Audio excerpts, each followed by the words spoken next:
Department of Justice Service Advisory Board meeting. Roll call, please. Reverend Duvall, Present. Dr. McBride, Present. Dr. Smith,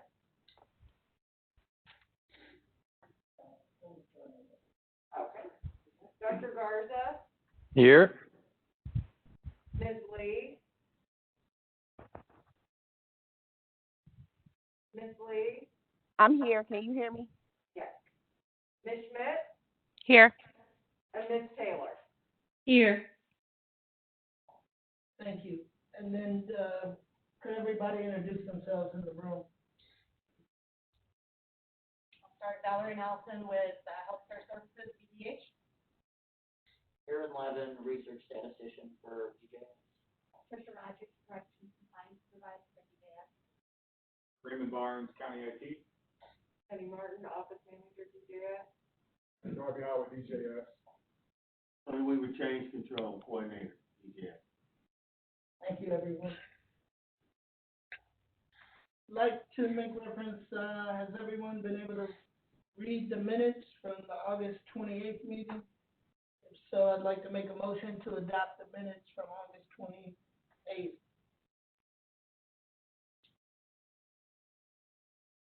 So moved. Thank you. Roll call. Dr. Garza. Okay, Dr. McBride, Yes. Dr. Garza, Yes. Ms. Lee,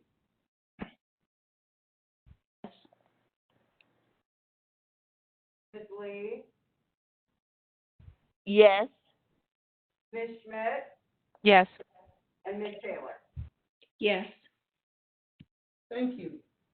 Moving right along, we'll go to number 3 on the agenda, and Valerie is gonna go ahead and facilitate the discussion in the order that she sees fit. Thank you.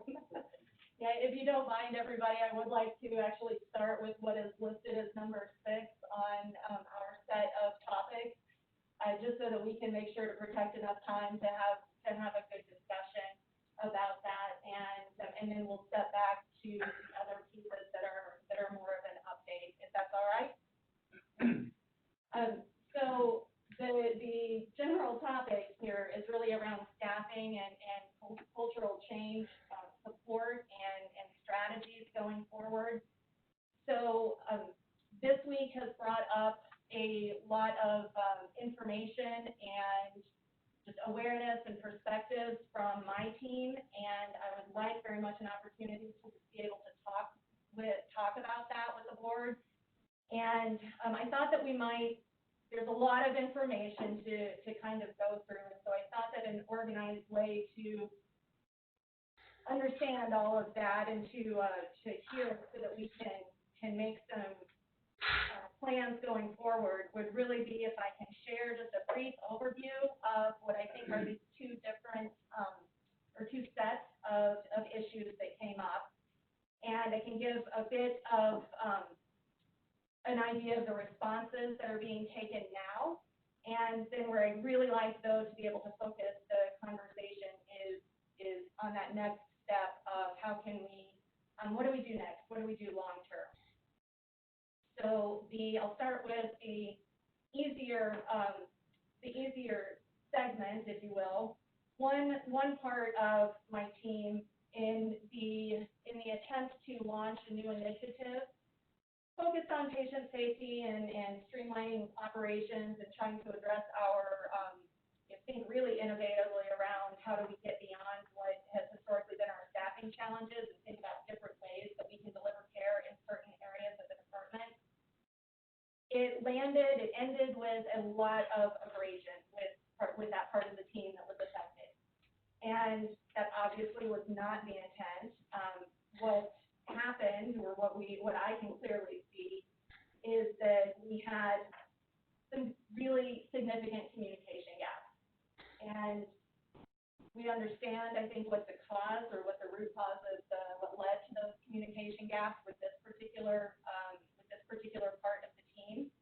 And frankly, this is one of the more direct ways that, this is one of the more direct scenarios that we can address and improve very quickly, and I think with a lot of success. I've already had individual conversations with this part of the team this week, and they've been very successful. So once we were able to have that better in-depth, in-person conversation around what the intent of this project was, it was absolutely understood, but it didn't get conveyed that way. And so, I took clear responsibility with that, with the team as I spoke to them about that, and I think we've got a good path forward on how I will make myself more of a resource for this particular part of the team, and Dr. Doucette and I have ideas on how to work through some of the bigger pieces for that.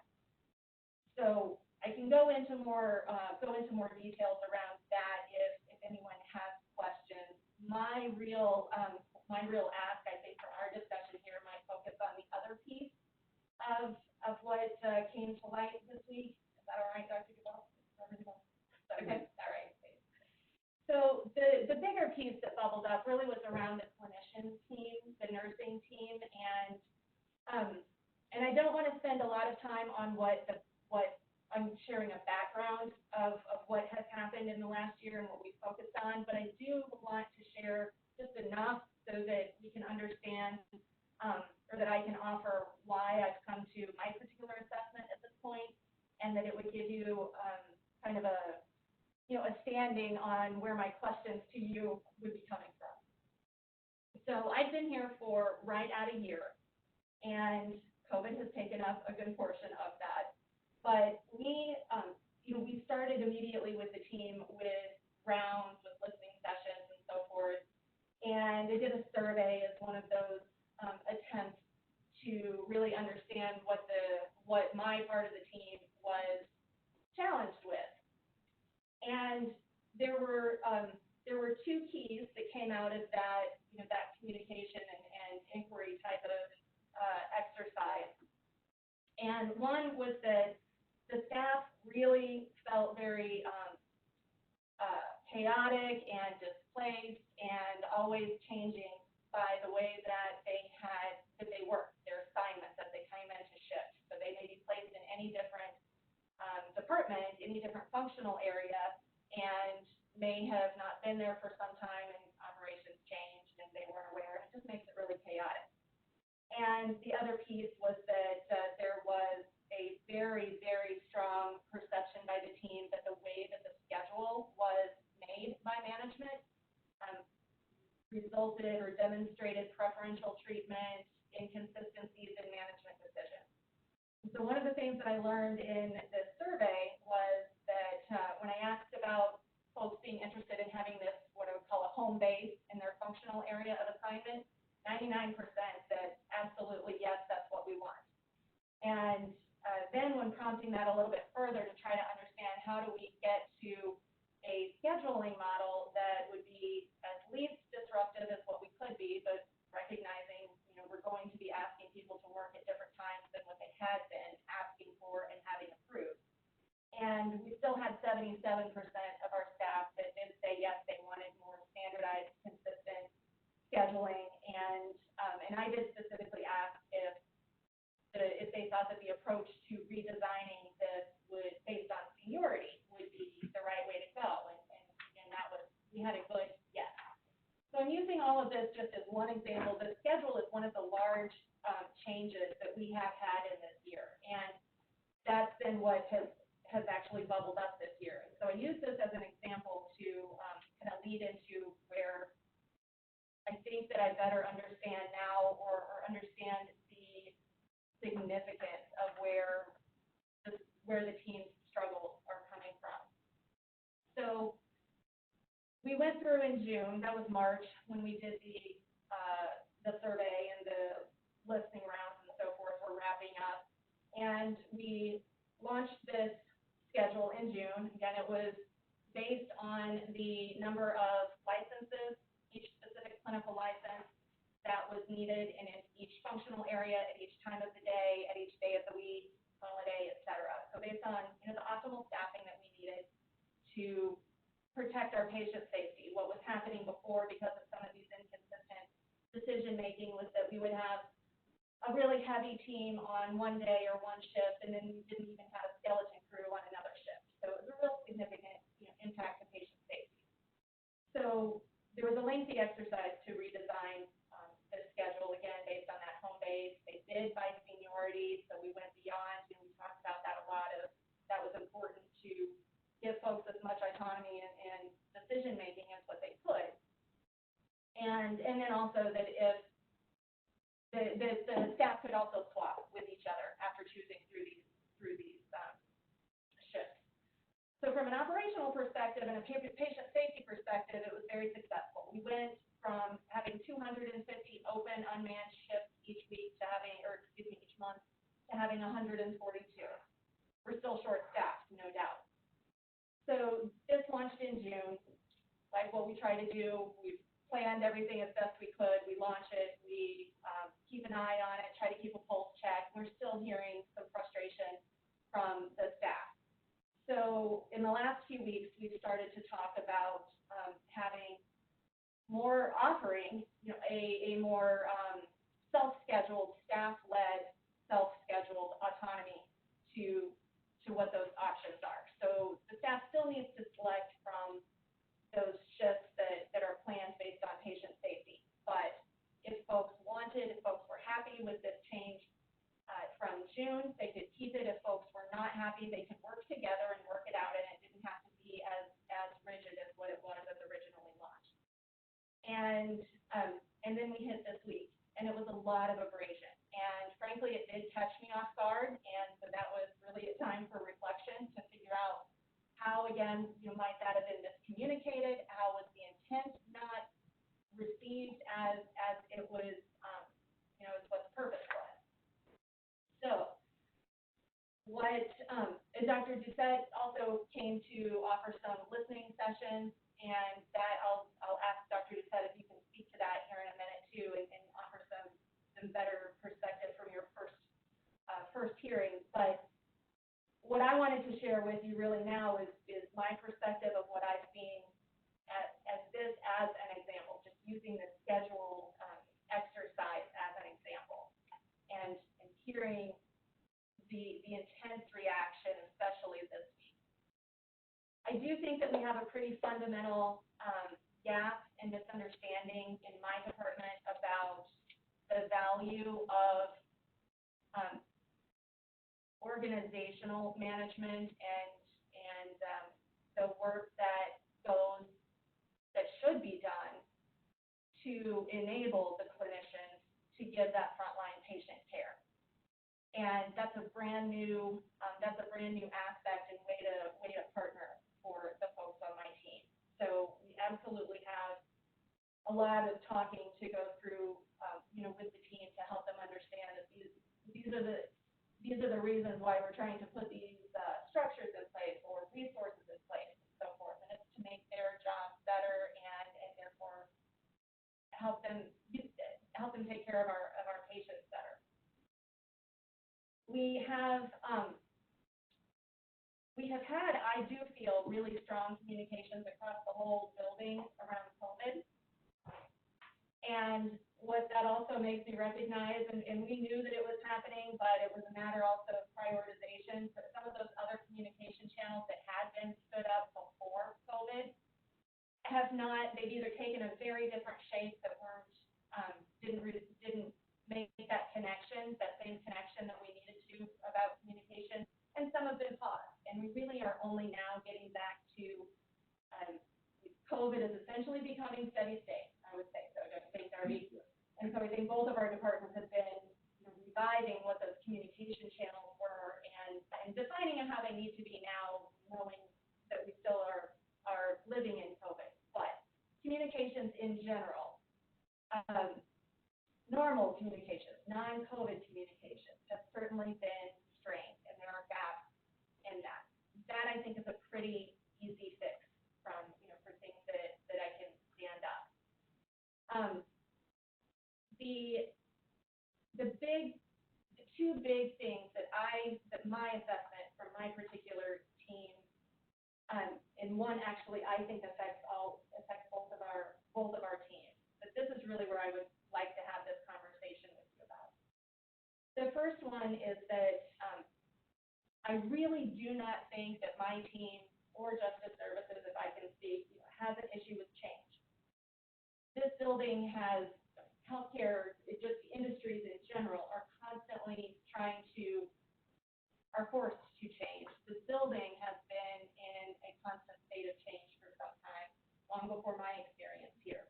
I really don't think that it's much of an issue of change, except for, I will say, my assessment from my team is that I absolutely recognize that we are now purposefully trying to manage our team with an approach that is based on a different framework and a different operational approach than what they experienced before my position was created. And that absolutely is a change management type of exercise that we have to walk through and to help them feel comfortable with that change, to see the value in why we want to structure ourselves in a certain way, and so forth. So that is a big piece that I think probably applies really just to my team more so than Justice Services. But the other piece that has really come to my highlight of an assessment is that I feel like the frustration that has been voiced around something like a schedule. This isn't the only thing. We had some frustration around new chairs and things that we would think are positive changes to give autonomy and to give new resources to folks. I don't think that I don't think that the frustration that has been voiced is necessarily about these specific, I don't want to say superficial things, but these things that are on the surface. I don't think that most folks are going to inherently complain about having more autonomy and selection and control over when they work so that they can balance that with family. I don't think that folks are going to necessarily have such a strong reaction to having new equipment or office furniture. My feeling is that there's a much bigger feeling across our department, both that they have little control over the environment, and therefore that feeling does kind of extend to some of these more daily exercises and things that we work through. I think folks are pretty overwhelmed at a big system. And we know this, and that's why if these things were easy, they would have been fixed a long time ago, right? But I think what I've come away with from the last several days is that when we're prodding, when we're asking more and more from to hear, pull the string a bit more and hear what are the words that are said when the frustration is voiced, it really does seem like it's more of these systemic level changes. Folks have a really hard job. The frontline staff on both of these departments have a really hard job here, just because of what they do every day. The system outside of our control that brings individuals and human beings into the building that many of us would say, is incarceration really the place for them?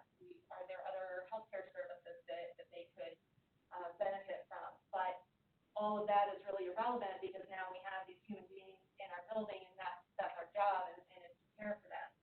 But we don't always have the skills. We don't have the resources sometimes. All of these, it is just a bigger systemic thing, but folks are feeling that kind of pressure cooker around, we feel ill-equipped sometimes. We have not been able to, it's very hard to keep the lights on and try to do better, to try to train our folks, to try to get our managers that are often very new or just haven't had that experience and support and training, and to give them the skills and tools and resources in order to help their own staff that have all of these, that have this really hard job. And so I won't belabor that anymore, because I think we're all here because we understand that those are the systemic challenges that exist. But that's very much where I would like to have a conversation with you all. clearly have identified and started some things that I can do in a quick response. So improving these communication channels and making sure that, as COVID is becoming more business as usual, that we provide those other communication and approaches and things. Did we just lose everyone? No, you're good. Okay, all right, thank you. But, and really focus on the successes that have happened throughout COVID. My team has a lot of new equipment that we weren't able to prioritize before. And we are redesigning our intake area so that we can meet some security needs that have been brought up and address our life in COVID now. So this has happened, but we've not taken the time to champion those. So those, I think, are the easier things that I can do more quickly. My question for the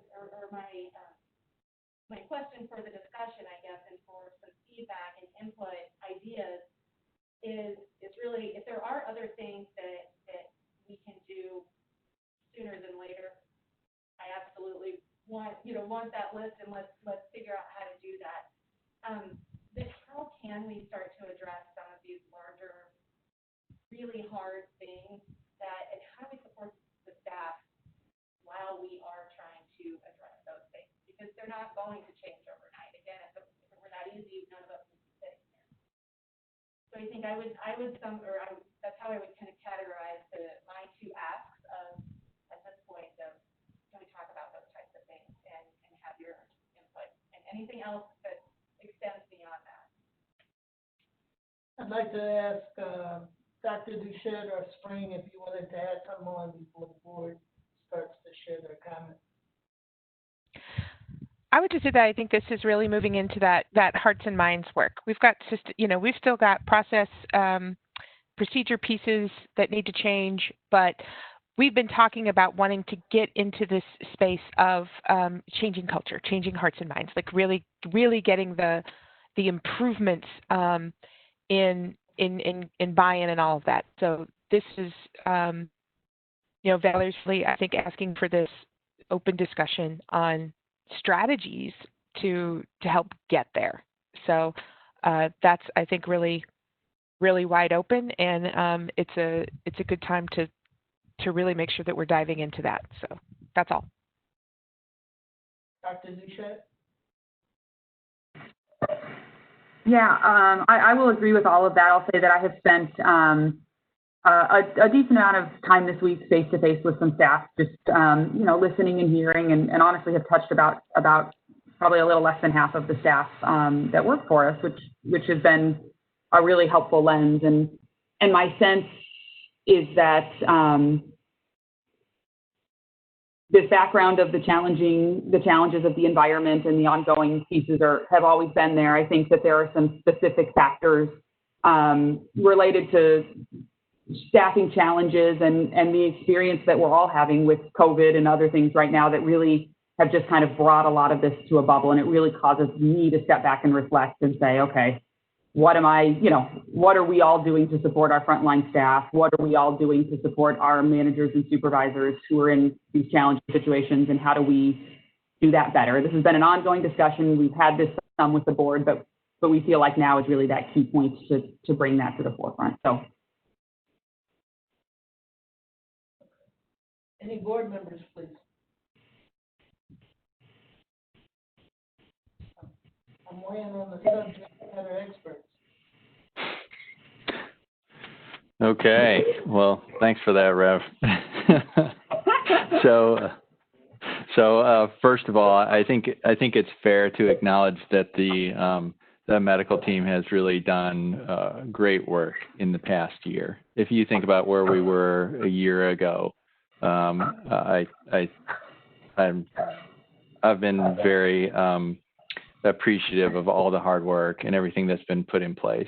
And so I want to first acknowledge that.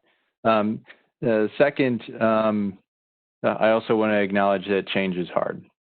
And so as we're all finding out, it's not just, in jail services. I mean, in healthcare services, the same way. Change is hard. And so there's going to be ups and downs, and there's going to be difficulties with messaging and all of these other things. So So I don't want Valerie and the team to feel like this is a unique scenario. It happens frequently. And so the things that you try and do is reduce that anxiety or that the challenges for change as much as you can. And I think that you're on the path to doing it without getting, too involved with how the steps that you've taken with trying to do that. It just from listening to you, it sounds like you're taking all the right steps with communicating with your teams and things like that. So the one thing that I would ask, though, Valerie, is when you say there's frustration because they feel like there's little control of the environment. So are you talking about sort of the physical environment, or are you talking about the complexity of the issues that they feel, that your staff feels like they have little control over, how to take care of people or address their certain needs or things like that? Or is it more operational things that they feel like they can't, their environment is out of their control? So you mentioned staffing. Are there other issues where they feel like they aren't able to be in control? So could you just clarify that a little bit about what you mean by not in charge of their environment? I think it's every one of those scenarios or categories that you just named, Dr. Garza. I think that all of our staff, that there are times that anyone is going to feel completely out of control because we have a human being that we're trying to keep safe or healthy, that we question, is this the right place for that person to be? Mm-hmm. And so that's certainly just every day. And that is that personal feeling of frustration. Mm-hmm. We do have that. I think folks understand, though, and can recognize that this is, that's a massive system issue that, but they still feel that impact of not being able to do something more for that human being, right? Sure. Mm-hmm. Staffing, absolutely. My staff, and I would guess Darby's too, the justice services staff do feel that we don't have enough staff. We try, we recruit, we've done a lot of new things to strengthen the pipeline, and my team specifically has not been very successful in that. And again, if it were as easy as just hiring and interviewing, then the issue wouldn't exist.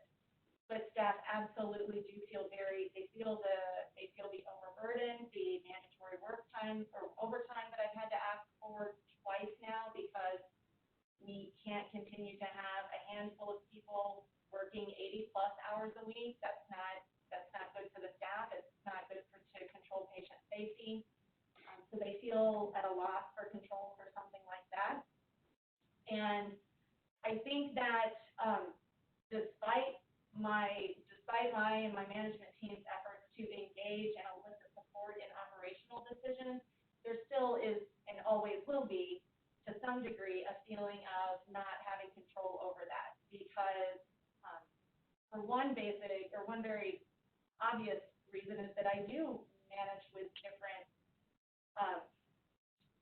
priorities and a different structure than what my team had experienced before, and that's just because I'm a different.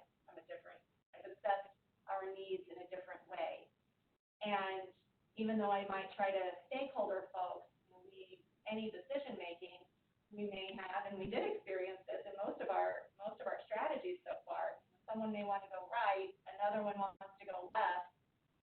Neither one of those sometimes are the right way for the organization, and so then it is, that is where I have to make those decisions to say, all right, this is the way that we're going to go. And when someone doesn't get to go right or left as they wanted, then yes, they feel like they don't have control. So I think it's a mix of every one of those scenarios that you described, Dr. Garza. Okay.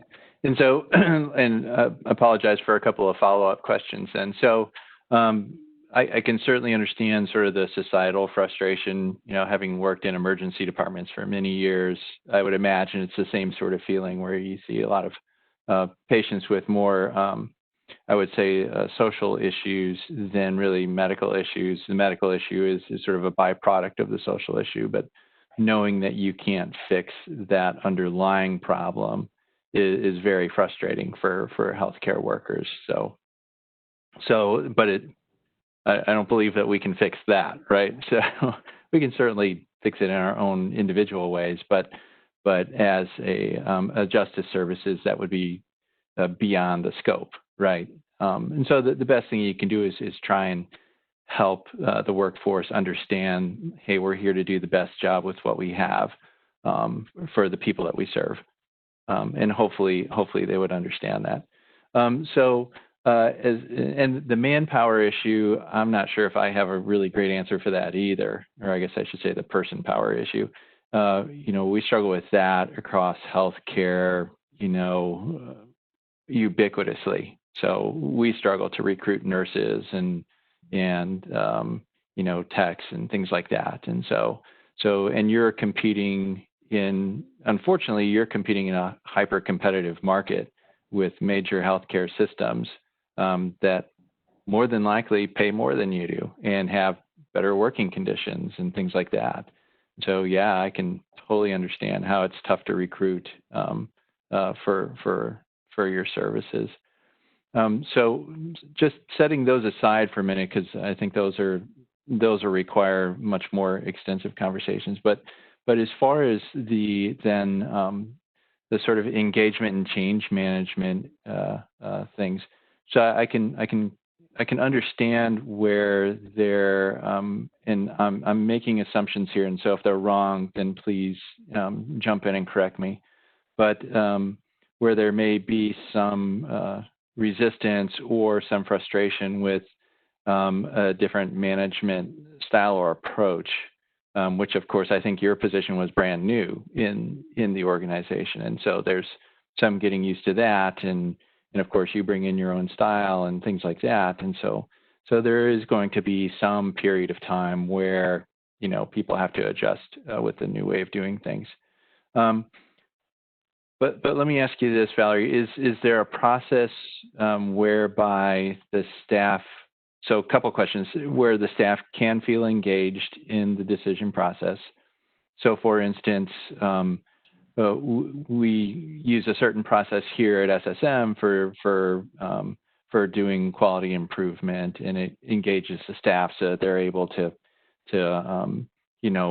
build whatever operational plans that they need to do in order to meet, what is important to the system, right?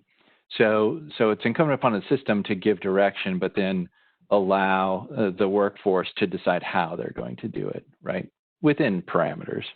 And we found that has really engaged the workforce. So I don't know if there's a certain process that you all are using, but certainly happy to discuss the process that we use and see if that would be beneficial. And then the second thing, and I'm a huge proponent of this, is there has to be unity of effort at every level in the organization. And so what do I mean by that? What I have found is not unique to justice services. I've found this in the federal government. I've seen it in the military. I've seen it here at SSM, is that you really need that frontline leadership to be engaged. So I will give you an example here from the military. It is almost across the board, if you can get a squad leader, a platoon sergeant, a company commander, that's where the action happens. And if they're not engaged, then it becomes this battle between the front line and the executive office. And that happens, I've seen it in the federal government, I've seen it here in healthcare. And so that goes to leadership development at every level. And I'm not sure how strong the leadership is sort of at that mid and lower level, because I'm convinced that's where the rubber hits the road. And if you don't have that, then what? Or if you have people that are not strong leaders, so it's the message is, well, I'm just doing what the boss told me to do, right? And I don't really agree with this, but we have to do it anyway, so let's just do it. That sends the wrong message, and it doesn't help develop the team. And so those are just sort of some observations or some things that I've learned along the way, and I'm certainly willing to sit down and help work through any of this or give you some advice or thoughts on how to do this.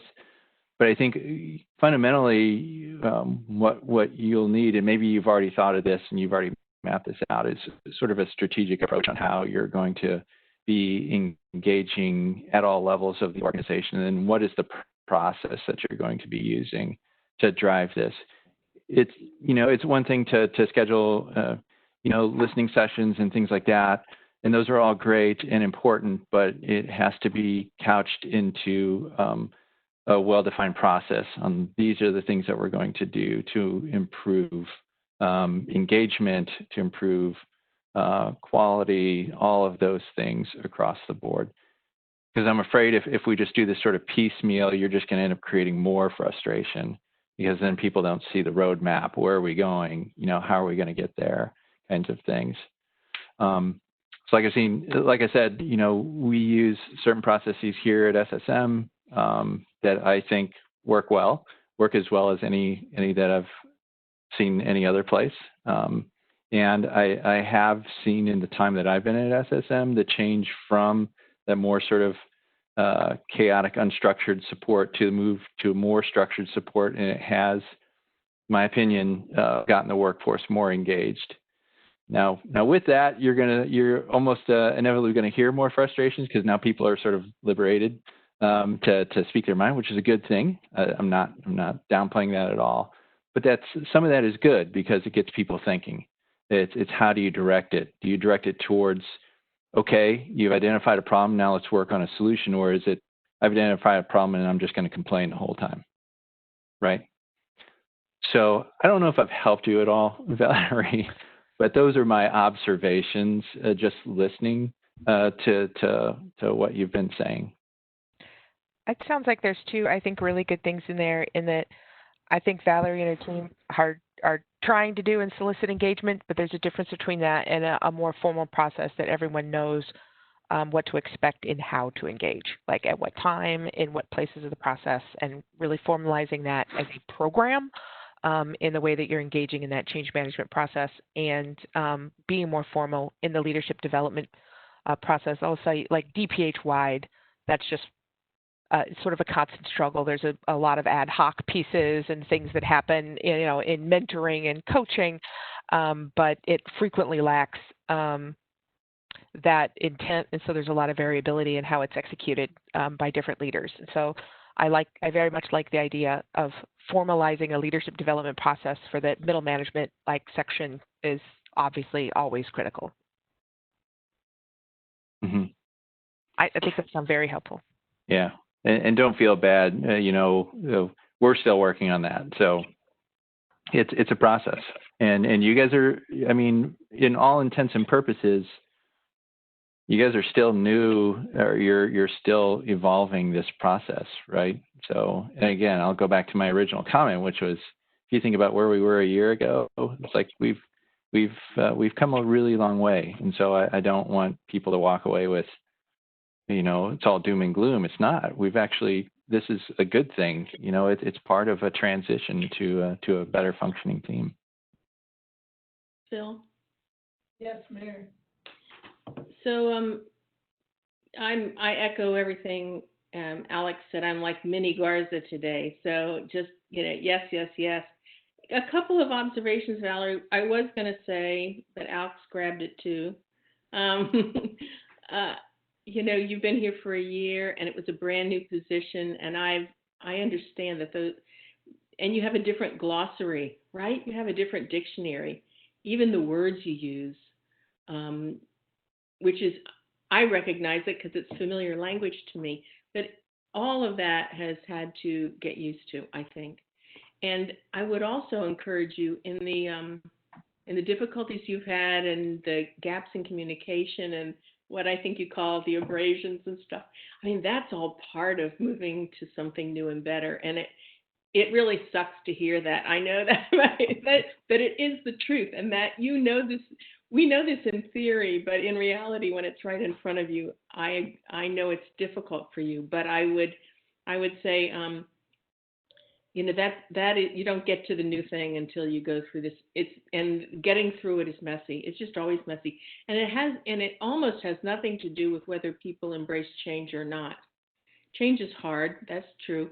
Even if people believe they're open to change because they know what they're in now is not a good place.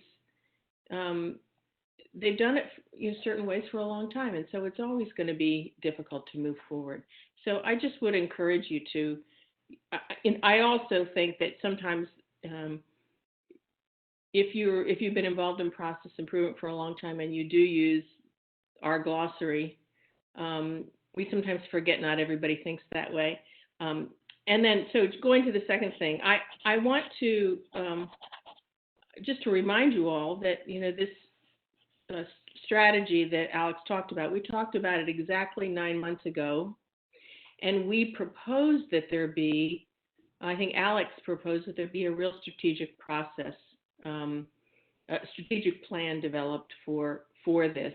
And I think both of us offered to be helpful and involved in that, and I would absolutely say I'll be happy to be involved in that. I do think, and you may have already done this too, Valerie, but it does help you to be less reactive when you have your eye on a prize that you, maybe on 3 prizes, not 15, you have your eye on 3 prizes that you want to accomplish in the next 6 months or a year, and much of your effort, you have to keep going with the rest of the work, but much of your effort in process improvement is guided towards those, so that you don't always feel like you're reacting to things that are real and true and in front of you, but will always be there unless you step back and do this. So I know I'm preaching to the choir here, but I would just offer again that I really do think we need to take the next step forward. And if you want our help on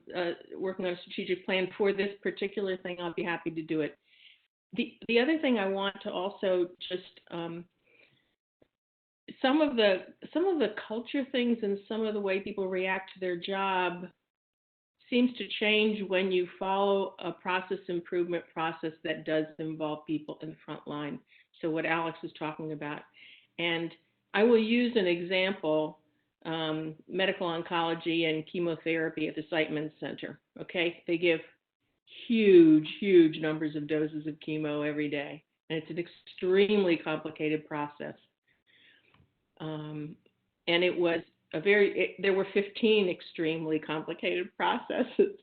And what happened, I think, there is we just brought frontline people together, really frontline people together, and mapped the current process and had them talk about it. The interesting thing that happened that will be similar to yours is that there are similar people holding the same role. So there's an RN, and there's a PA, there's a tech, and they're generally not working with other techs or PAs. They may be standalone. One magical thing that happens, I think, when you start mapping the current process is people go, wow, you do it that way? I do it this way. And both of those ways might be right. But they may not be the best. And so these interesting things happen when frontline people describe their current process and then design the new process, obviously with you involved. And I think some of the culture stuff, we've seen this because now the process that we designed for chemotherapy, order to hanging the bags, was done at all the different, it's been implemented and then picked up and put in all the different Siteman centers.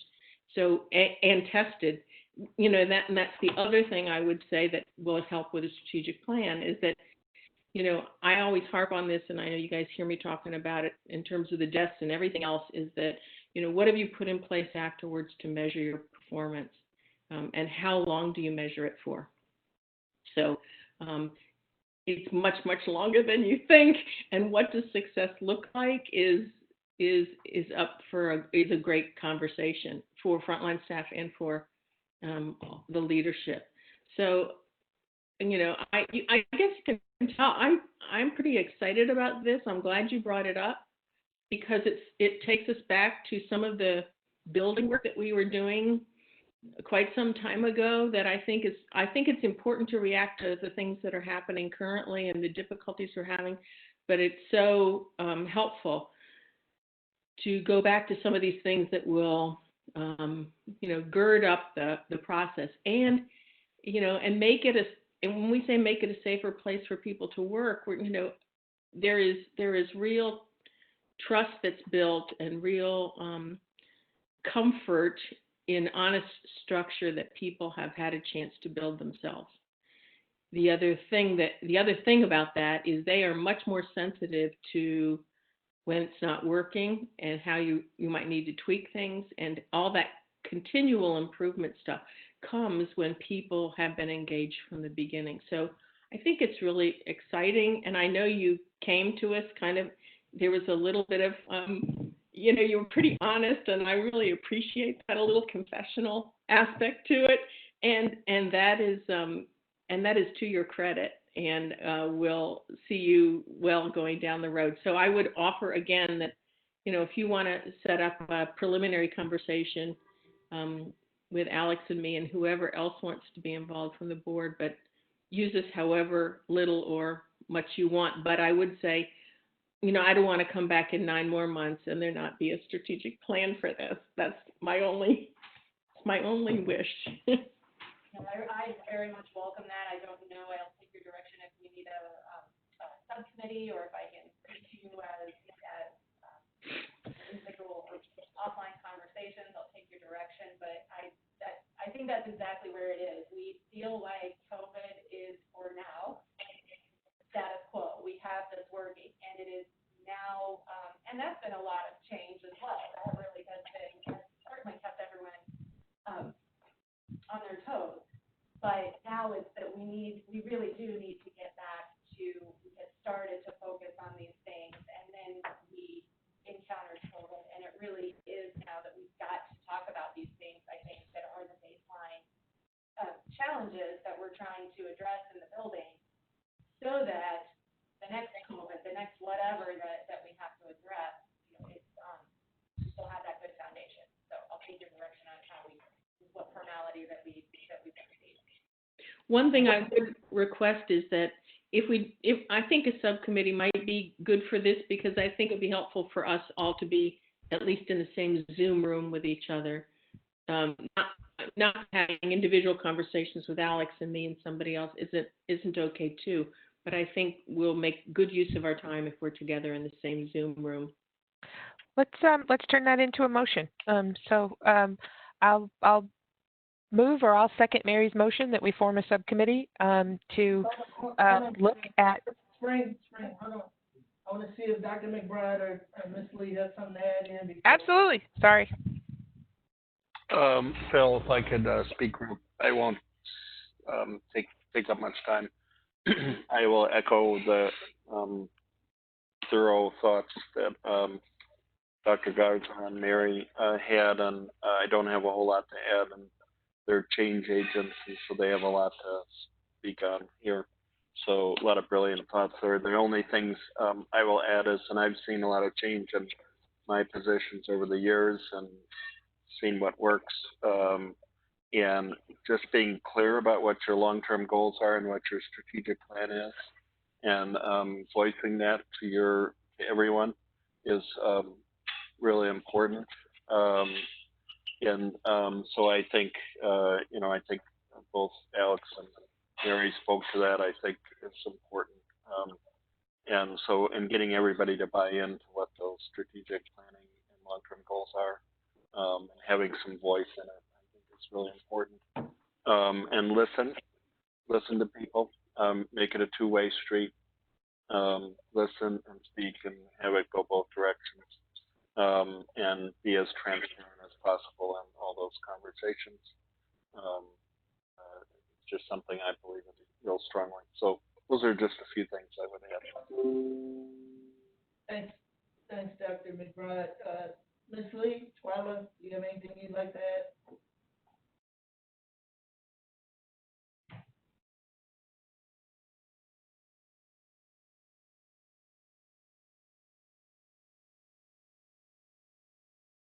So Spring, if I may, just prior to you making this resolution in a motion, the only thing I want to add to the conversation is I think we might find some benefit in notifying a senior staffer from the county executive's office in the discussion early.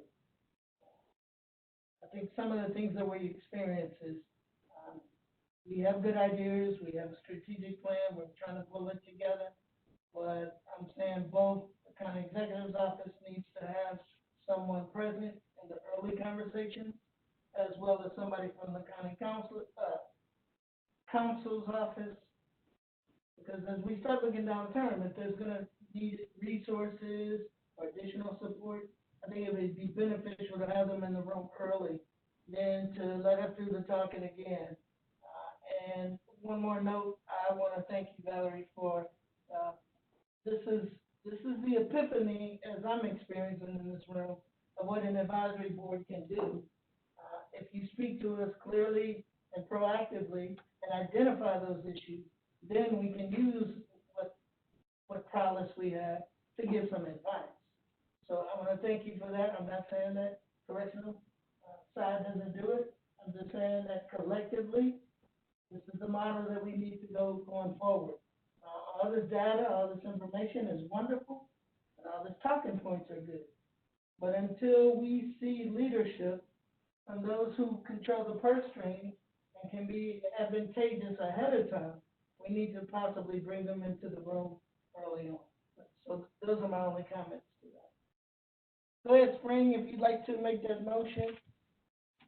I still think this is Mary's motion, but I'm happy to second it. So I don't know if Mary, if you want to say it, or I'll make the motion. And I think we should have a subcommittee. I think we should talk about its and its makeup, and to look at strategic plan and for corrections medicine. And we will. I will certainly.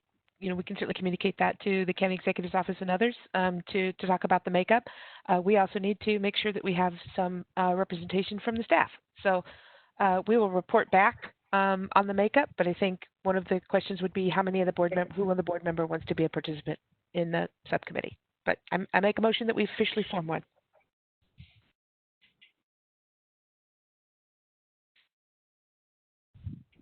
I'll second that.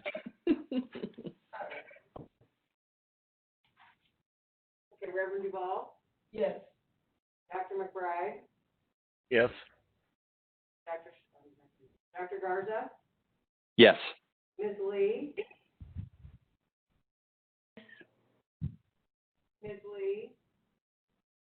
Yes. and Ms. Taylor. Yes.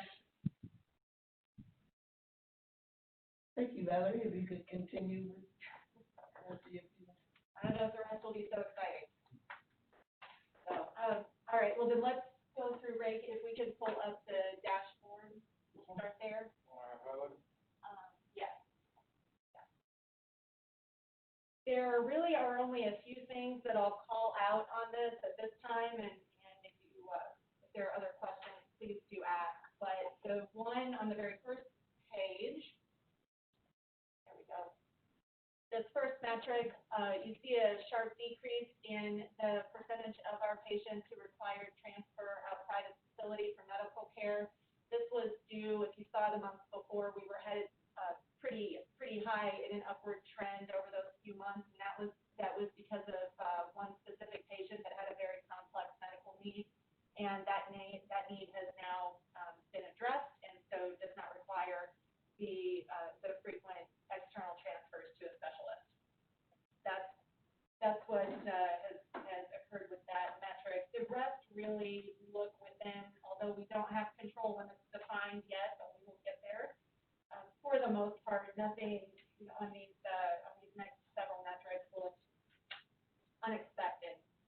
So I think I would draw your attention attention first on page 2, not necessarily because of the metric, but with the percentage of our individuals that have had a visit in the infirmary for our psychiatric treatment.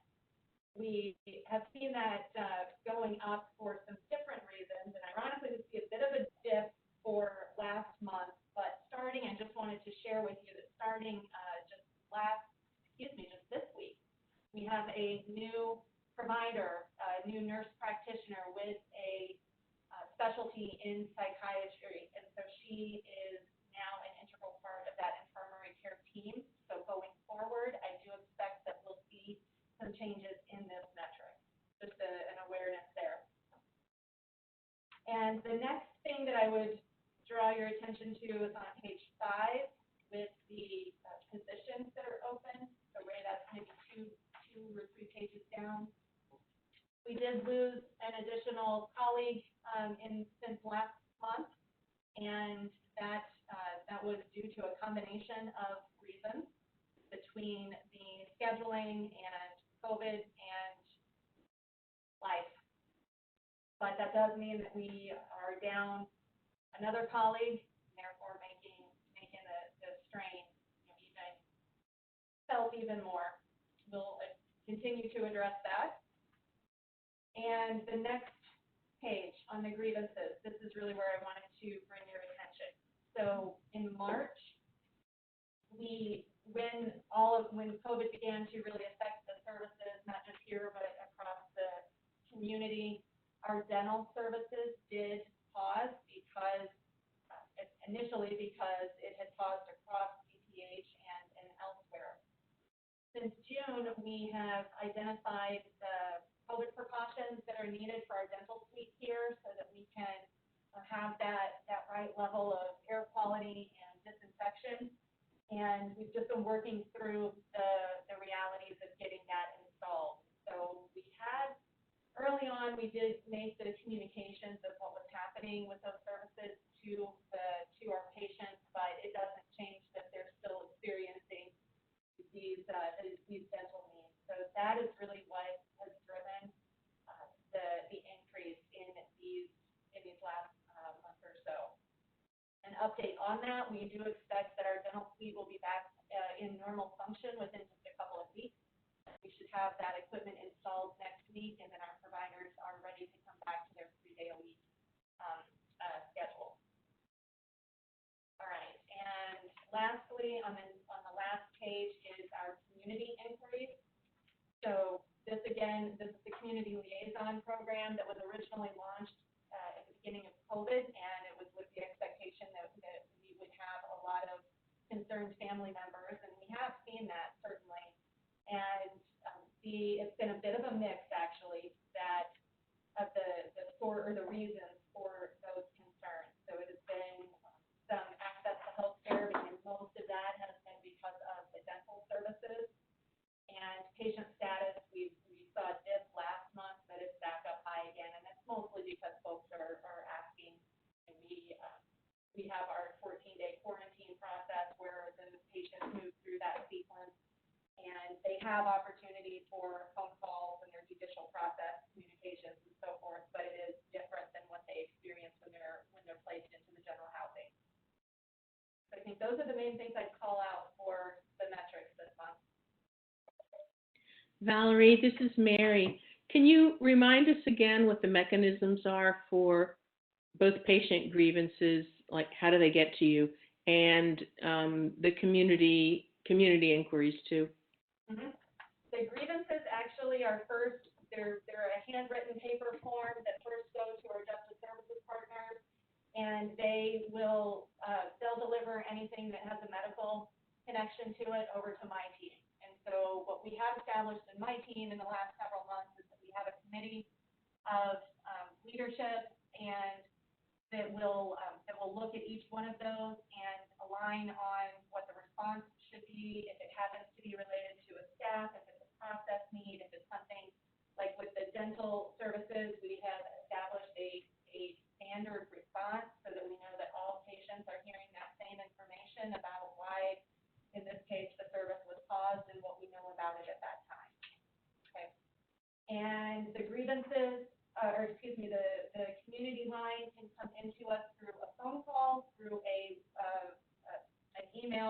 through the Justice Services website. And I also, if there's anything that comes to me, either from Darby and others, or that maybe we've had a judge raise something to us, we also flow those through the community liaison program. To answer your question, Mary? Yes, thank you.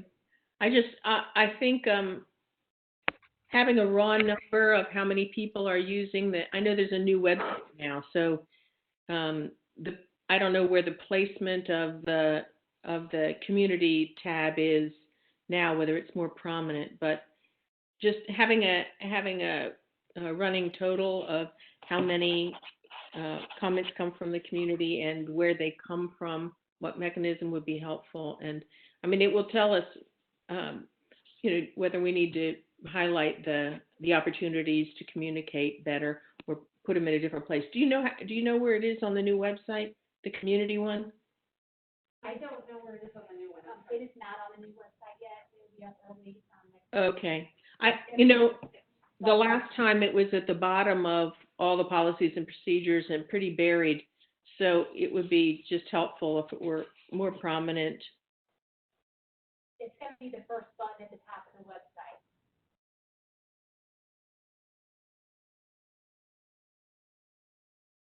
Did you hear that, Mary?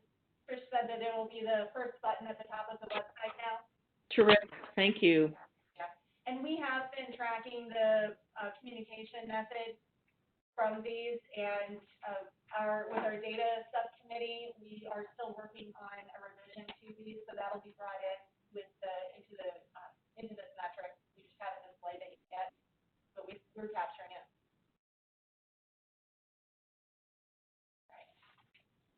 Hey, Valerie, could I ask you just a real quick question? Mm-hmm.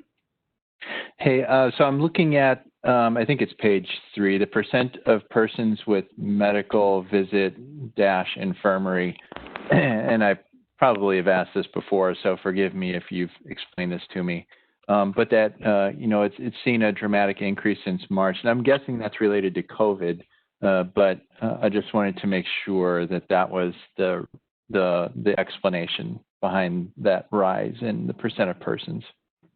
It is. Yep. From the beginning of COVID, we flowed every person that had any kind of possible COVID-related symptoms through our negative pressure rooms. And so we saw a lot of motion, and therefore in a higher number. And the last few months, though, we really have been set up structurally with the quarantine process and our COVID housing unit, where those patients who don't have either any symptoms or any symptoms that require infirmary level care, they can be cared for in that housing unit, so they don't have to go through the infirmary. Okay, great. Thank you. The only other update from COVID from what you saw on Monday is that we have partnered with Abbott ENT to do the specimen collection for us. Again, to try to alleviate and address the staffing challenges that my clinicians and providers are having. So that just started this week. It's been successful so far. And we had Monday when I sent out the update, we still had 24 or 25 results that had not come back from the lab, and they have now. We had 2 additional positives that came in. Again, it was the folks coming in from intake. And we also now are starting this week our flu vaccine campaign, and I can provide a one-pager later if that's helpful, but not to spend too much time on it right now as we're just starting. But what is happening this week is that all of the patients that are in that second phase of quarantine, so they've had one negative COVID test, and this is the week-ish before they go into the general housing units. That's where we're encouraging folks to be vaccinated so that we can have that before we're integrating them into the larger population. And then this week is also the list of patients that have been identified with high-risk health conditions. Next week, we will start the full census in the facility. And next week or the week after, we will start offering and highly encouraging the vaccine for anyone who comes through intake, whether or not they're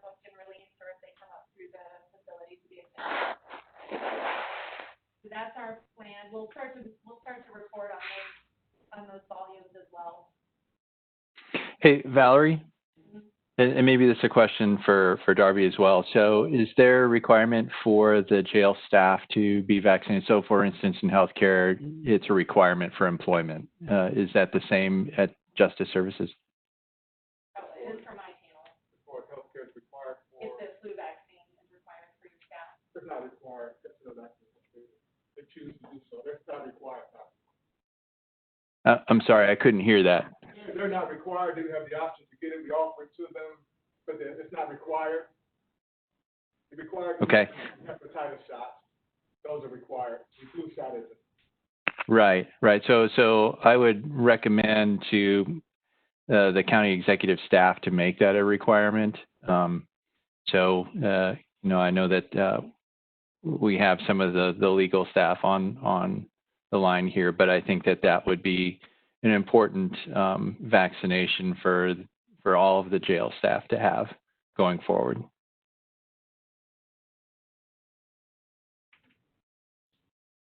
All right, the last thing that I wanted to offer again with Reverend Uvalde, tell me how much of a discussion that we should go into now or leave it for you to review. But what we have drafted is something on paper from the concepts that we were talking about in the last couple of months to try to outline the normal kinds of, or to outline the events that can happen here. And in this case, it's mostly focused on the medical services side, but to outline those events and to come to an alignment of what kind of communication is meaningful and is what to what level, at what time, how do we make those communications. So this is a starting place.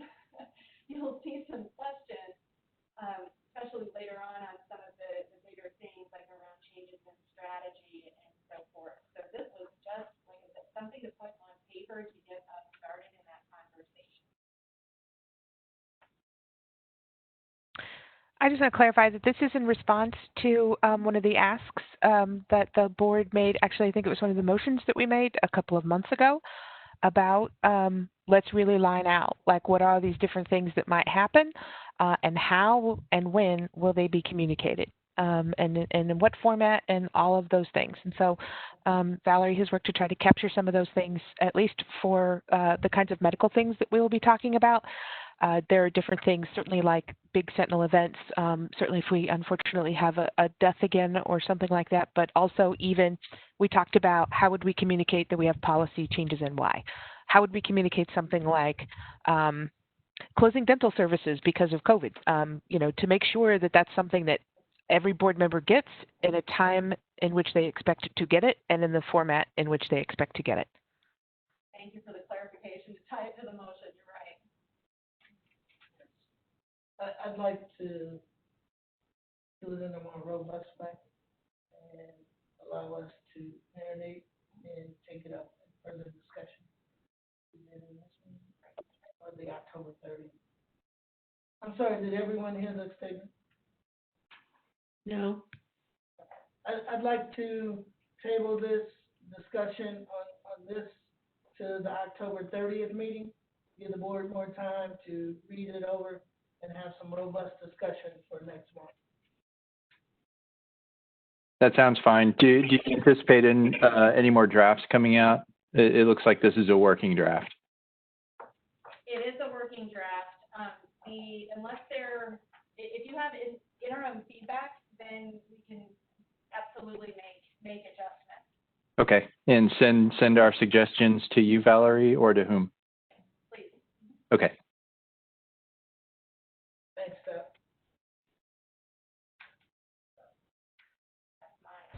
Well, did we second the motion of the chair? If not, I do.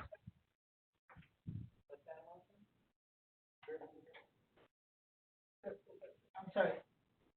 I'd like to make the motion that we table this item for full discussion on October 30th without objection. Second. Dr. McBride, Yes. Dr. Garza, Yes? Ms. Lee,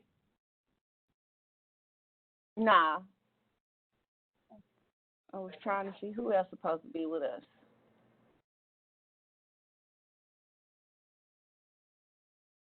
I'm sorry, I did not hear you, Ms. Lee. All them people didn't show up.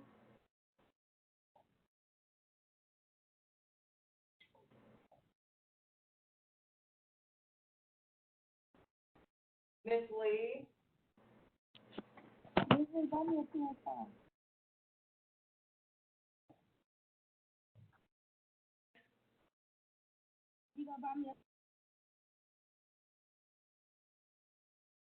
to Ms. Schmidt, Approved, or yes. Ms. Taylor. Yes.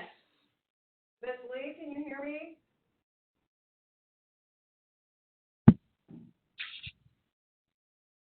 Hello? I said yes, I agree. Thank you.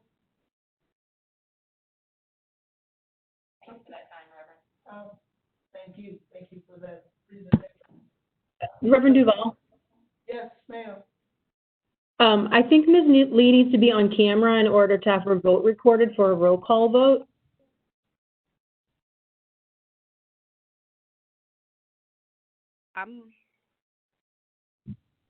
I can see you now. Thank you. If you want to just confirm. Confirm your vote. Yes. Thank you very much. I'd like to move to the DJS dashboard.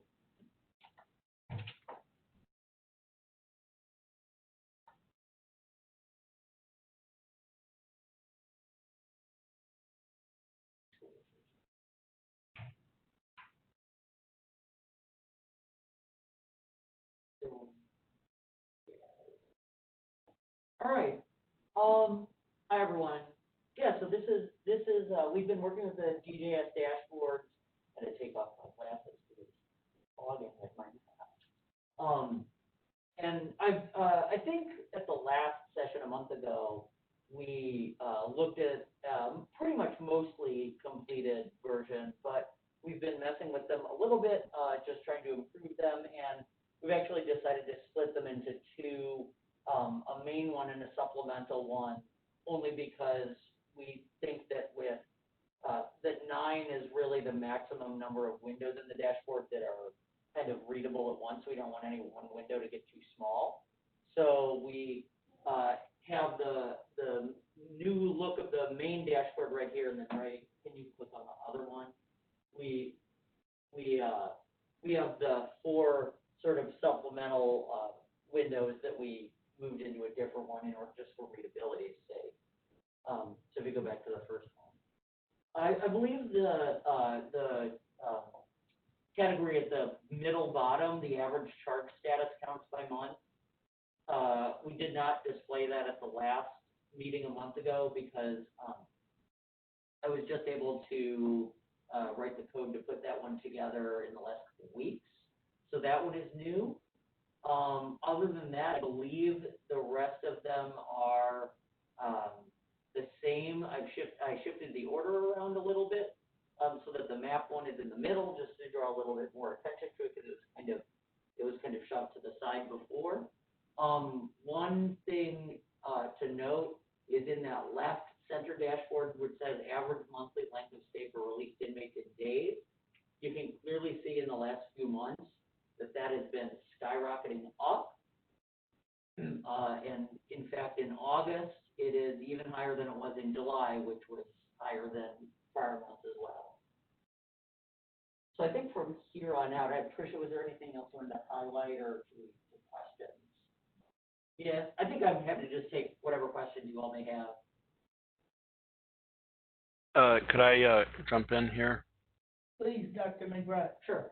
Yeah, first of all, this dashboard is fascinating. I appreciate your hard work. I know you've jumped in and done this in very fast fashion, and I think you sent out a link to this earlier, and I looked at it, and maybe if you could resend out that link, I'd appreciate it. I'm looking at it here on my screen, and it's a little hard to visualize what some of this stuff is. So again, I'm not meaning to be critical, but I'm trying to interpret what some of the, as you say, nine things on a screen is a little hard to visualize. Yeah, So, and if we need to split it into more than two, I mean, that's why we made the supplemental one, because we were starting to get too many windows. You know, too many views, like, but if you think it's best to split it into more than two, so that we can maybe keep it as like, you know, only 4 on one view or only 6 on one view instead of 9, I'm open to that possibility as well. yeah, and that could be the case, but I wanted to ask a particular question about maybe 2 of the windows. You already mentioned the length of stay, which we talked about last time, and that is notable. The average charge status one, it's really hard. I have really bad eyes, like 2400, something like that, without my glasses. Even with them, they're pretty bad. So the average charge status graph is very hard for me to interpret without knowing what those bars are. Could you tell us what those colors are in the bars? If you hover over, I guess we only have the interactive. So if you hover over each bar, I know it's probably hard to see on this particular. That helps. Keep doing that. Thank you. Yeah, if you hover over each bar, you get a description of what they are. So Ray is hovering over those red ones, and that's the average sort of felony counts for each month. And then if you go down to the greens, you get probation violation. You go below that, you get federal inmates. Below that, I think it's sentence. Yeah. And so I admit that the ones that are on the top above that felony category, like misdemeanor and other, those are hard just because their counts are so small relative to the other categories that those little slivers kind of get drowned out by the rest of the bar.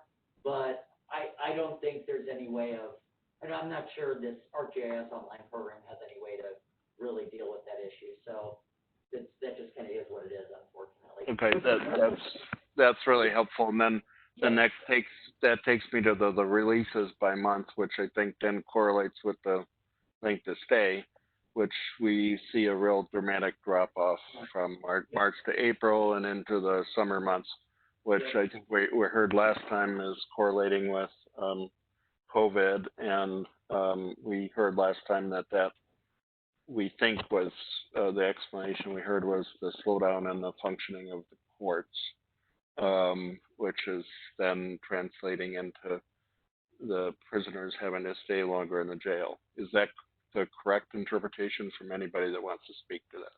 Yes, that's correct. So we don't have the people that have been here 2 days getting released, people that are getting released have been here for a while.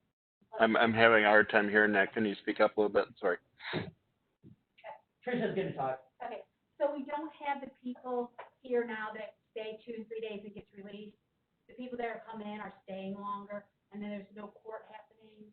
So inmates that are released are longer. Inmates, as you can see, like our bookings are way down. So all those inmates that stay 1, 2, 3 days, we don't have anymore. Okay. I thought that was the explanation. I just wanted to hear it verbally said. Thank you. Yeah, and so just to add real quickly to the functionality of hovering over any bar, I think the only one for which that isn't the case is the middle. And on the middle, you have to, the map one, you have to click on the particular zip code. So like, yeah, right. You get that, and then you get the zip code, whichever zip code it is. Then you get the total number of inmates housed that reside from that zip code since the beginning of 2019, and then you get the demographic info for that group. So for that one, you just have to hover and click. The rest of them should just be hover and the description. Okay, I got one more. This is very helpful, and again, really great work, very transparent. One more quick question. Given what those 2 charts tell me, I'm a data wonk, so this is fun for me, but not fun is not the right word. Interesting. So what those 2 things told me, it is a little bit interesting, maybe paradoxical, that despite the fact that releases are happening at a much slower rate, the length of stay is going up, yet the daily population in the jail, if you look at the 3rd chart on the right, has dropped, even in the COVID months.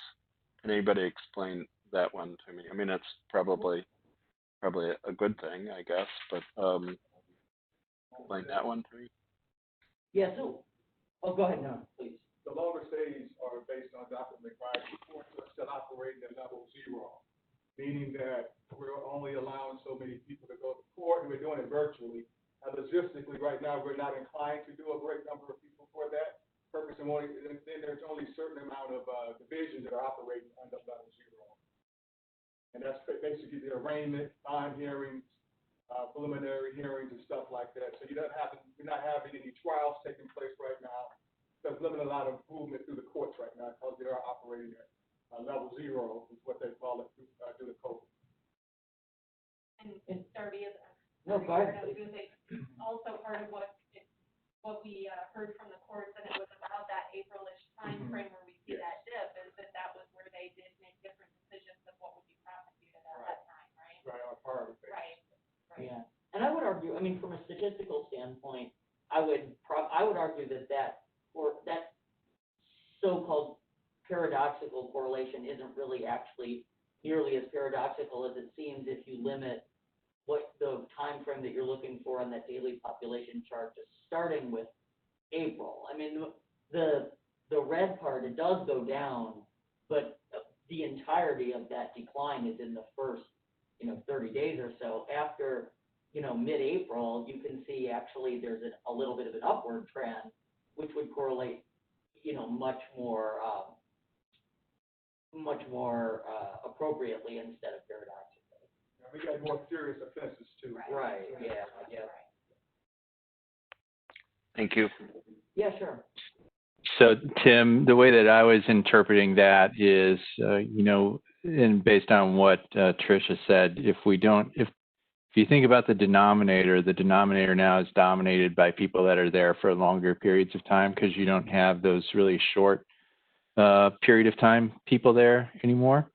And so that, if you think about that, then the numerator is which is the length of time, is going to be, when it all works out, it's going to be longer. So you're not diluting the average monthly length of stay with those short terms. The average now becomes longer because it's really a different population now, is what it is. Yes, got it. Yeah. So a couple of questions for you, though. So I'm assuming the color scheme in all of these is consistent, right? So if I'm looking at purple means everything on each graph, correct? It can be. Like some of the things just don't measure the same. Some of each windows don't have the same category. So, for example, the releases, the bookings, the average monthly population, the average inmate age, those are all color coded based on the race gender breakdown: black male, black female, white male, white female. But things like the average offense category counts and the charge status counts, those are working on a different scale altogether. Correct. Understand. Set of categories. So yeah, so to the extent that each field can be connected with one another, then those purple, red, green, yellow categories are consistent. Yeah. Right. Understand. The only other comment I would say, I would like to digest these a little bit more and give you some feedback. The only other thing I can suggest is underneath your daily population chart there, and this is just a personal observation. Green normally denotes that it's good and red is bad. I would think that a daily population that's lower is a good thing, rather than more people in jail. So I would suggest using neutral colors or actually flipping those colors. That's it. Yeah, thank you. Any more questions? There's a second page, right? There is a second page, yep. Do you want to go back to that? Please.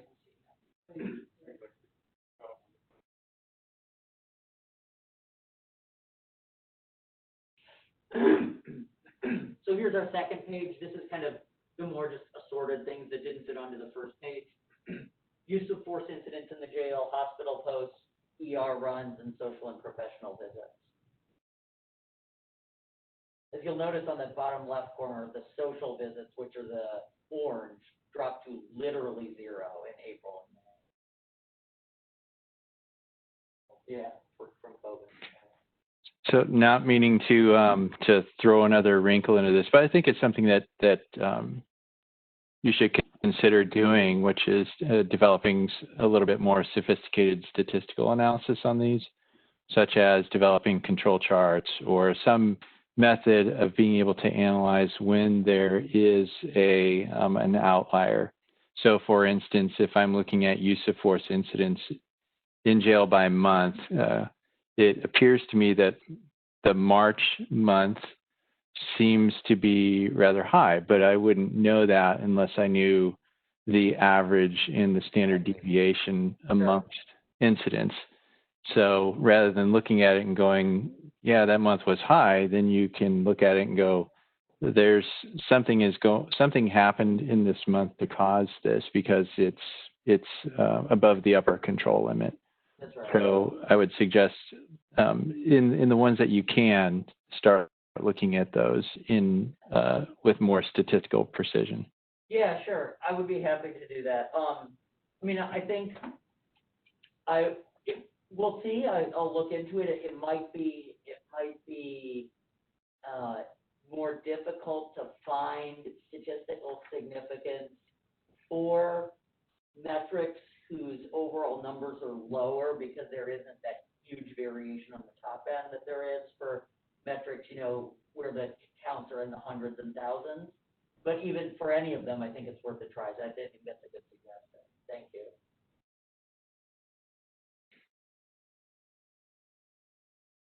Is there, somebody also, there was a pop-up in the upper right corner, someone typed something. We don't. Yeah. Yeah. All right.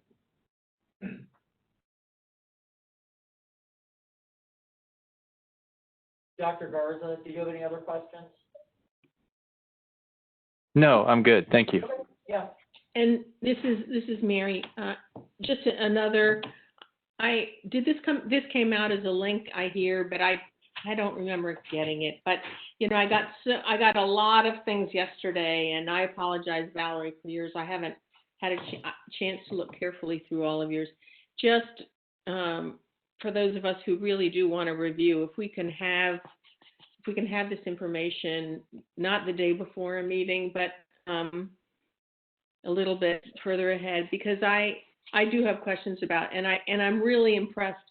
I love the beautiful colors and I love the grass, but I have different questions than the data geeks guy, and so I'm going to need some time to hover over a bunch of these things and see if they answer the questions that I have.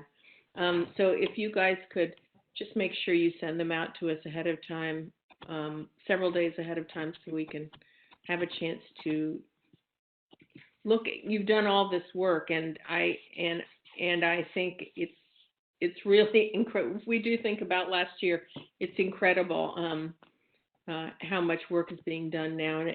But the goal of this, I guess, is to prompt good questions and to inform our work going forward. And so, in order to do that, I need some help. Thank you. Any further questions on the dashboard? Okay, thank you. We'll go to the next item. Yes, jail census report. As of today, our inmate count was 848 total. Of that 848, 57 female, 791 male.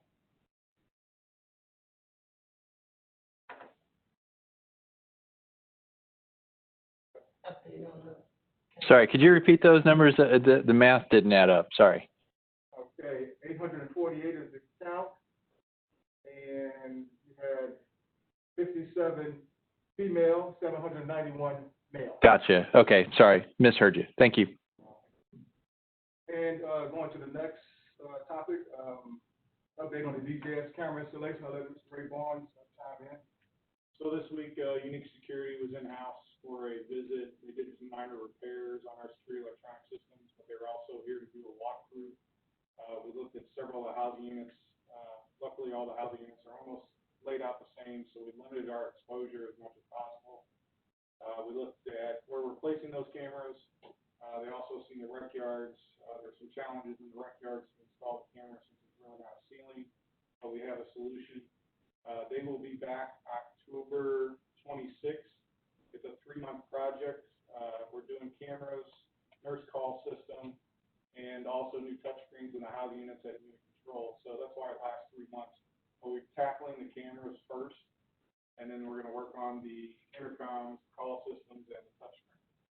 So again, they should be here the week of October 26th, and again, it's about a 3-month process. Thanks, Ray. Trinity Food Service.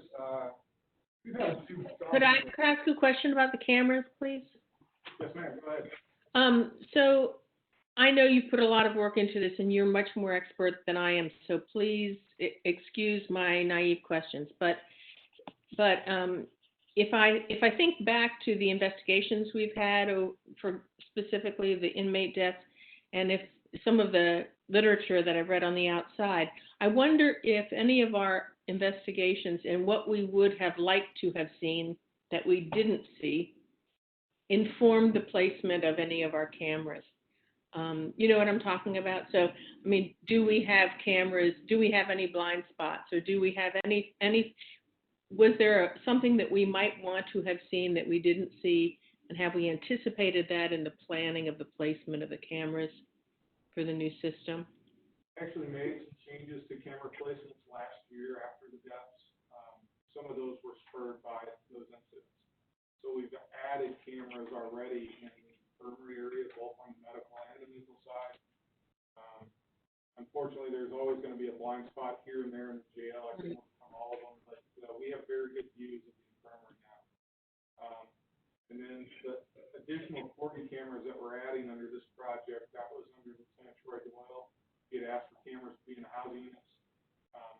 We're only putting 1 camera in the housing units on the ceiling, but it is a 360 camera. And then I also have access to the rec yards now. So, so some of that did spur and change where these cameras go. Okay, that's helpful. And you know, one of the other areas that I think is a weakness that we hear described on the outside is when we're transferring people from one place to another. So not just inside and outside the jail, but Sally ports and other kinds of places. Do we have and elevators? Do we have cameras in any of those places? Yeah, as a matter of fact, when our camera system was installed 20 plus years ago, the focus was on every door and every elevator. So those already exist. Reverend Duval. Reverend Duval. May I interrupt here and just state that under the Sunshine Law, certain amounts of security conversations can be closed. And I would just advise the lawyer for the county that we be mindful of not giving out information that would be harmful for security for with regards to inmates as well as the people who work in the Justice Center. Thank you for letting me interrupt. Thanks, Beth. I appreciate that. Thank you, Mary. My curiosity always gets the better of me. That's all right. Thank you, Mary, and thank you. So, any more questions real quick? I think we should move on, knowing the sensitivity of that topic. I'd like us to discuss the Trinity Food Service provider. Inmate food count with Trinity, we had to tweak that a little bit. We're having issues with the amount of trays that were accurate reflecting the number of inmates. So we've gotten better in the last week or two. I think at one point we were coming up when the actual food got to the floors, it would be a significant short count. So we tweaked that. It's gotten better this week. We've also had some issues with special diets. When I talk about special diets, we're talking about inmates that are diabetic, low salt, stuff like that. So that's gotten better. We're tweaking that to be a little bit better. We're working with Valerie, and we've been talking about that as far as making sure that Trinity gets the right trade to the right individual. Another thing was bag lunches for the intake, where people are coming right off the street. There were a few times that was a hit and miss, so we're tweaking that to get that a little bit better. I have Ms. Trish Rogers, who's a contract compliance person, who's going to be reviewing constantly and tracking these issues, and we can meet with Trinity. I think we got bi-weekly meetings set in place right now to bring these issues up and address them as quick as possible. I think that's it. Any questions? Any questions, concerns? Understanding the ship is changing next week, but please let's make note of it. Sure. As of next week, Mr. Barrows will be taking on the interim director spot. And it's starting Monday, and there's some topics that I'm probably going to engage him when he gets in regarding the advisory board. And things I did want to get the opportunity to engage you guys was right now we have, and me and Valerie have been working on this, 2 inmates that are serious behavioral issues. Just trying to come up with some strategies to how to manage this particular 2 individuals.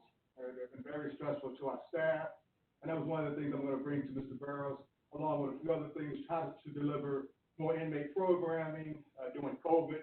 I see that the inmates are not getting the program they used to get, and I think it's starting to impact, and that's why certain behaviors are starting, people are starting to act out because they don't have that social interaction like they once did. That was one thing I did want to bring to Mr. Burris to, get advice from the board. Another thing, with Mr. Burris, I had at the top of the list was also trying to find a better way of recruiting and testing for officers, finding strategies to maintain staff. Good staff, we do get them here.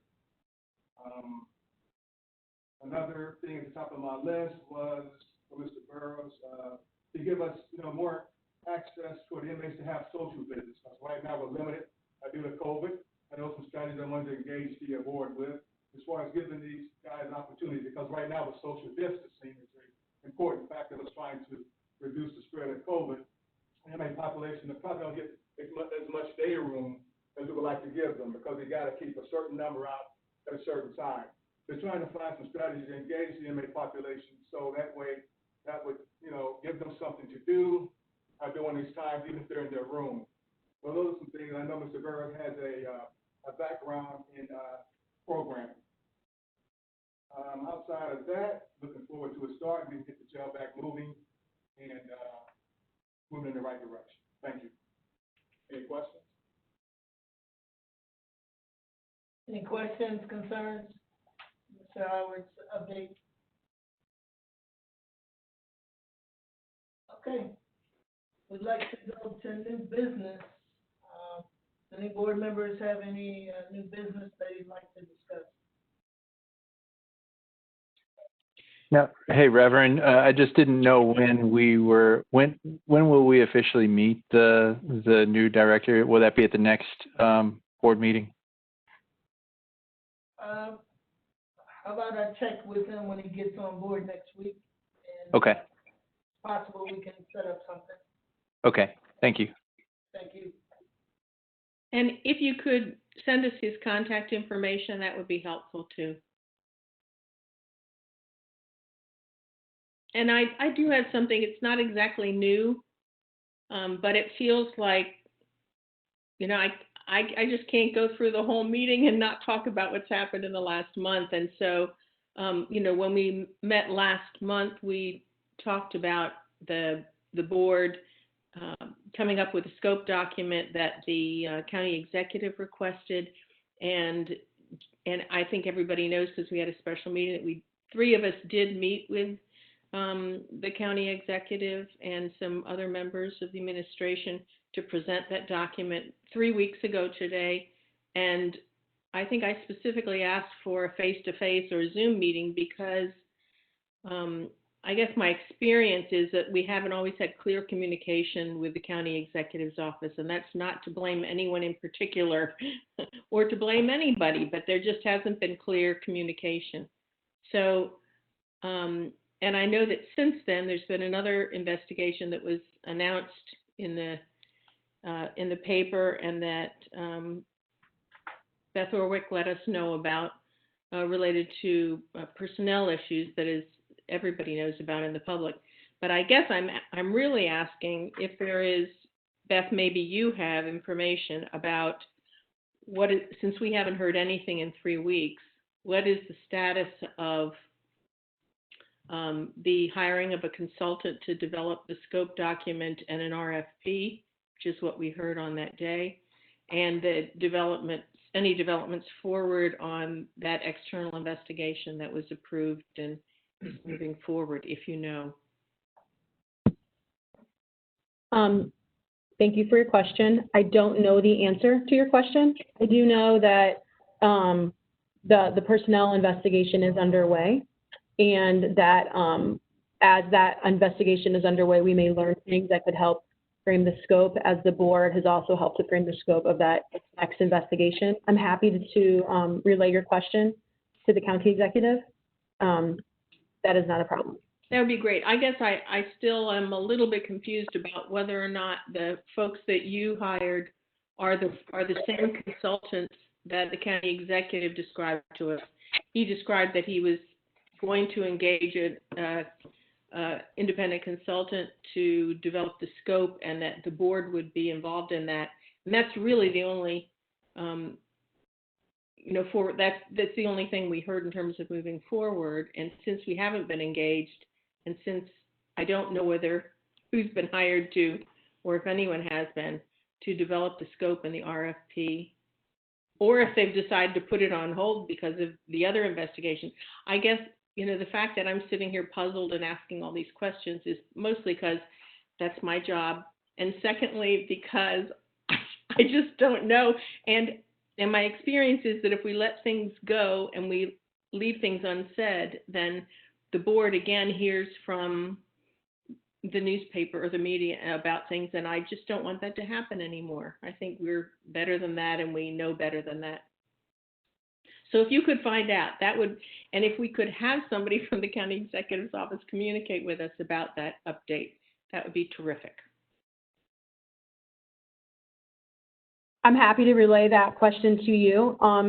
Again, as far as the personnel investigation, there's not a lot of information I can give you or the board as a whole about that investigation, as it is a legal personnel investigation, and that would be inappropriate. But I can certainly pass along your comments to Dr. Page and let him know that. In addition, well, that's what I'll do. I don't know the answer to your question, but I will. And Beth, I'm interested in process and timeline. I'm not asking for details. Certainly. Thank you, Mary. Any more comments under new business? So I want to thank everyone's participation. I want to thank my colleagues on the board. Effective today, I'm announcing that I'm going to remove myself as the chair. And I believe the reason why I'm relieving myself is personal, has to do with health concerns and life. I will remain on the board at the pleasure of the county executive, and we need to prepare when the next selection and election process will be for the new chair. I believe this is a good opportunity with the new director coming in. And I think back to Dr. Garza's point of how soon we can meet the director, hopefully we can have a new chair at the same time and launch collectively together. So please respect my privacy. I'm not going to discuss it openly as to what led to me making this decision, but it deals more on my personal health, and that's going to remain private. So thank you, everyone, for your support, your activities, and look forward. You didn't get rid of me completely. I'm still going to be on the board until the county executive chooses someone else, but I will no longer operate in this capacity. Do we have any visitor remarks? We did not. Okay, the next board meeting, as scheduled now, is for October 23rd, 2020. We will discuss find out some guidance on possibly when the selection process of the new board, so we can continue our work uninterrupted. Motion to adjourn, please. Reverend, Yes, sir. before we do that, I would just like to, for the public record, thank you for your service, for your wisdom and your passion and your leadership to this board. And I'm grateful that you're going to be staying on as a member of the board, but I want to publicly thank you for what you brought to the role. Thank you, sir. Here. Yeah, if I could say the same thing, Reverend. I don't know if that was a motion. I don't think it was, but if I could just speak to your passion, your wisdom, your hard work. I know how hard you've been working for the people of St. Louis and for the board. And, 1 year is enough in this role. So probably felt like 2 or 3, and you've taken this board a long ways, and you deserve to take a little step back. And I'm so glad that you'll remain on the board. And thank you for the people of St. Louis and for your friendship. Thank you, Dr. McBride. Motion to adjourn. Wait. Nice try. So I'm not going to repeat all that good stuff that was just said, but as we all know, there's a lot that went on behind the scenes in terms of work and effort, and I think the board will never know just how much you really did, Phil. And I also appreciate how much you you try to represent the community, and I think our keeping that at top of mind is really, really important. And you have been that constant reminder to me personally, and you've taught me a lot. So thank you very much for all the work you've done. And I wouldn't be this nice to you if you weren't staying on the board. Thank you, Mary. Motion to adjourn, Spring. So moved. Although I echo what everyone else said too. So moved. Thank you. Amen.